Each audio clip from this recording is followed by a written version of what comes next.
नमः।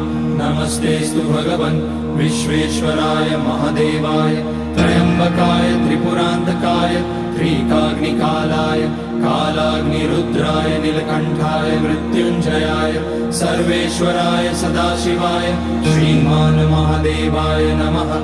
ॐ नमः शम्भवाय च मयोभवाय च नमः शङ्कराय च मयस्कराय च नमः शिवाय च शिवतराय च।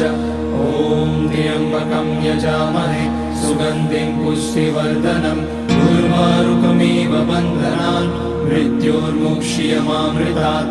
नागेन्द्रहाराय त्रिलोचनाय भस्माकराय महेश्वराय नित्याय शुद्धाय दिगम्बराय तस्मै नकाराय नमः शिवाय। मन्दाकिनी सलिलचन्दन चर्चिताय नन्दीश्वर प्रमथनाथ महेश्वराय